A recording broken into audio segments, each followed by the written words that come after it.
Greetings! Welcome back to update number 1 and the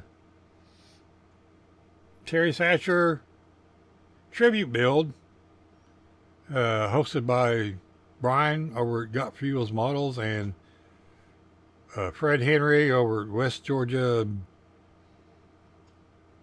Model something. Sorry, Fred. I just shut that all to hell, didn't I? Well, maybe we'll put it here. So we're going to get on into the rest of the video because I forgot to put this part in. So this is future Bruce. We're chiming in. On with the video.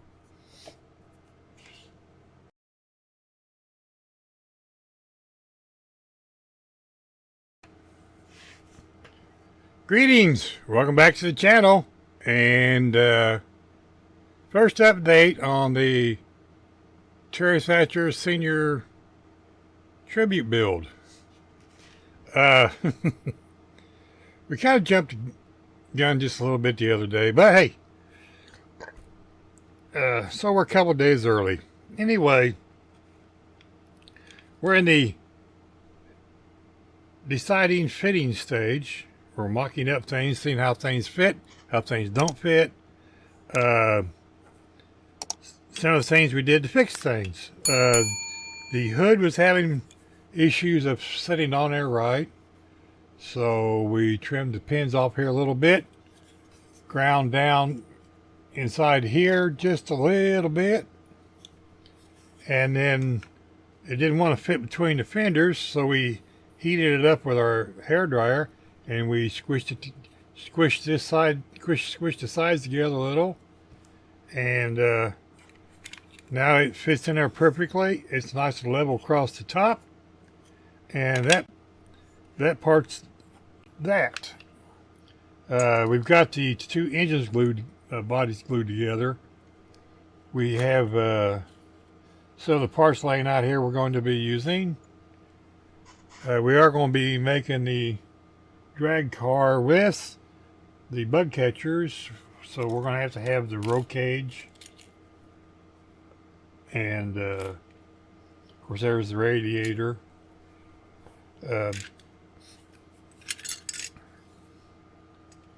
We'll get to the plastic here, glasses here in just a minute. We've got the this temporarily mocked up. One of those drop of super glue on each side, I can break that right off. And of course this sits back in here like that. So that's all fitting good. So we're good there. The steering wheel fits in there perfectly. Where's it at? It's in.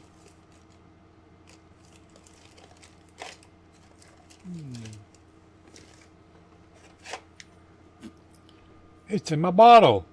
These are my test strip bottles, and I save them, and I put delicate parts in them, like steering wheels, turn signal lenses, and mirrors, and things I don't want to get lost.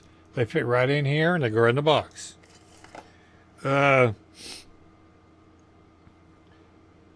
Since I'm making the drag car, I cut off the bumperetes. Parts that stick out for the bumper hook too. And when I did that, of course I got a part of a rolling chassis. I cut these off on both ends.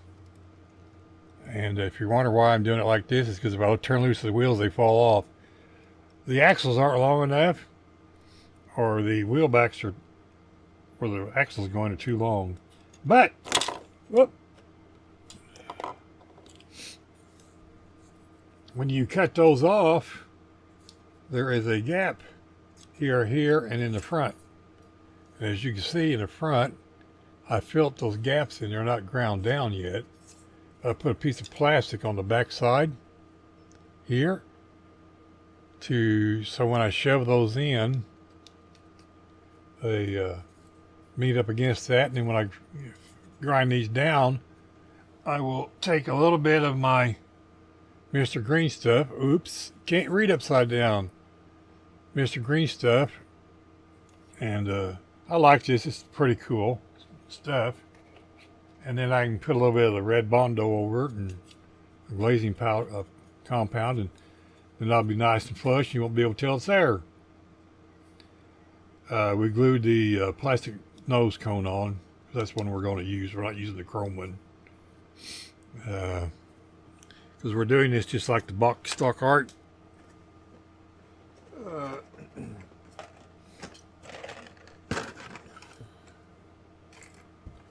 Because we're doing it just like this.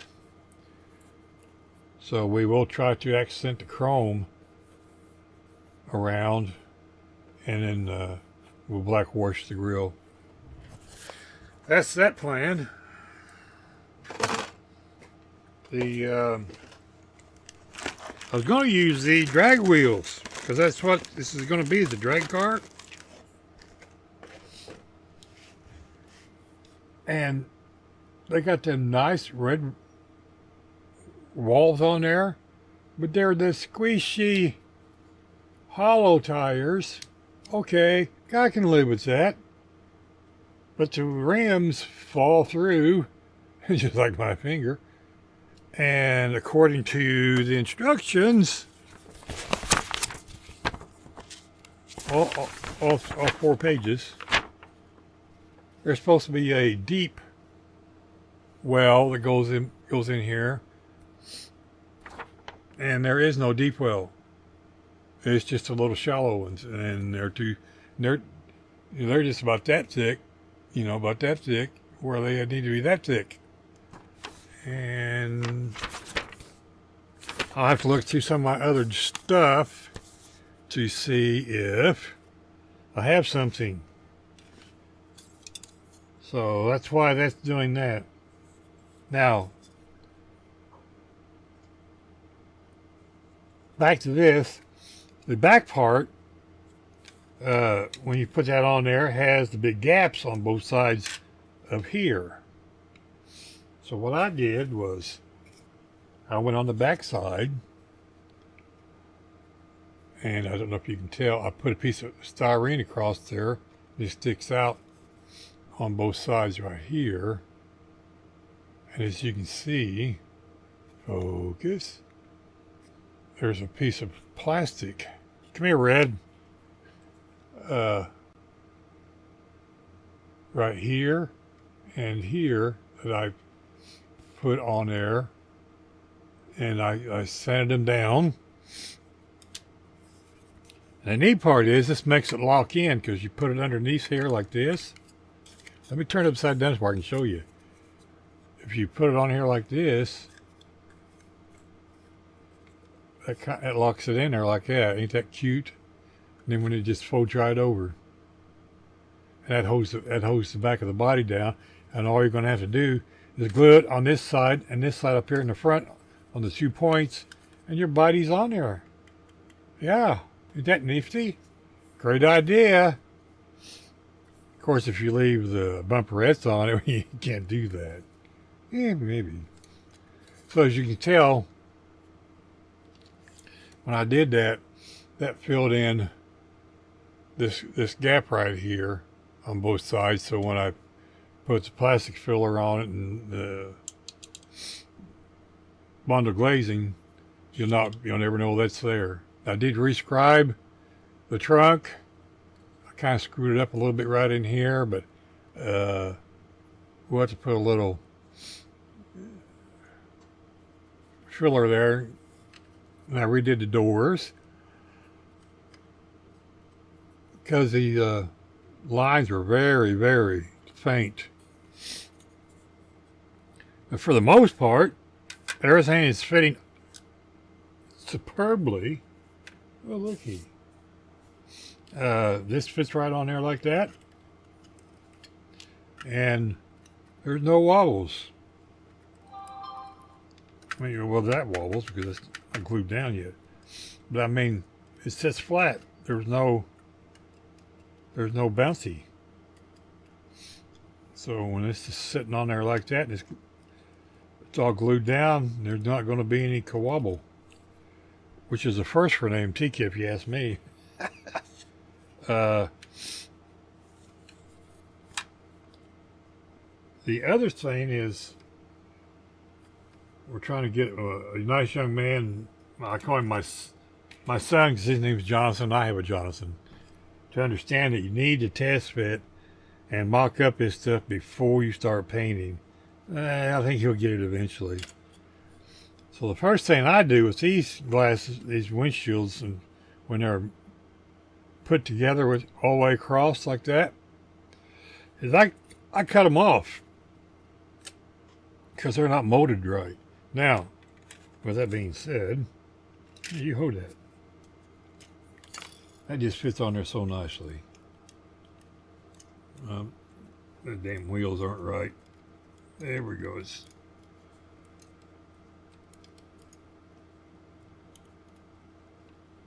I just lost my axle. Yeah, that's okay. When I put this in on this side, that fits perfectly up against the back here and on the sides, and no issues. Before I cut this off, this didn't fit flat, and neither does this. So when I put this in there like this, oopsie, I gotta get my fingers just right to hold that and get it flat here like it's supposed to be.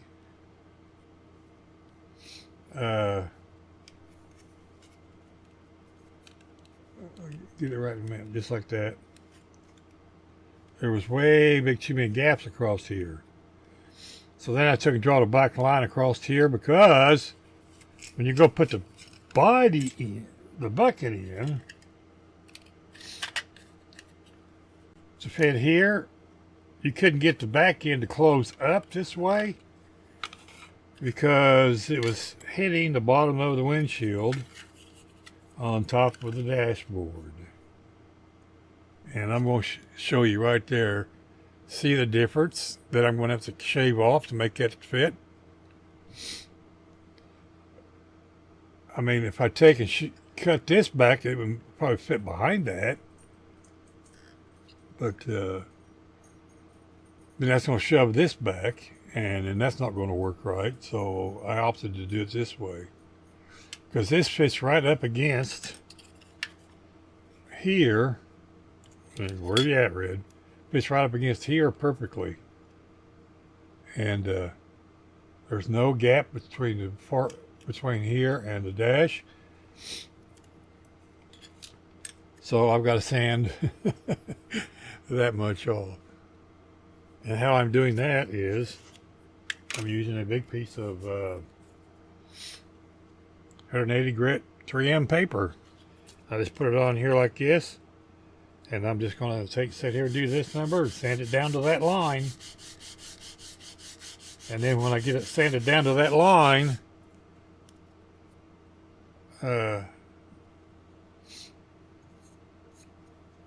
when I go to put it together, it's going to, I can Mod Podge that in there and it'll stay. It'll be perfect. And it'll be awesome. And Terry will be so proud of me for figuring that out. Because I sat there last night during the live and I was staring at that and I thought, what am I going to do with that? And it just dawned on me. It's like I got an epiphany. So we're gonna do things that way. And that's where we're at with this Coca-Cola 1940s Ford. And like I said, we're gonna make the I don't normally do gassers, but that's what we're doing for Terry, because I think it's going to be awesome. Now, I did get some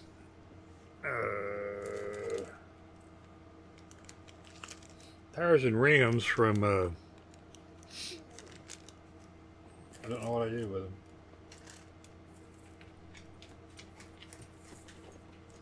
From Brian. And they've got some deep wells that might work. But I don't know about how well that's going to fit those rims. I'll have to try that. Anyway,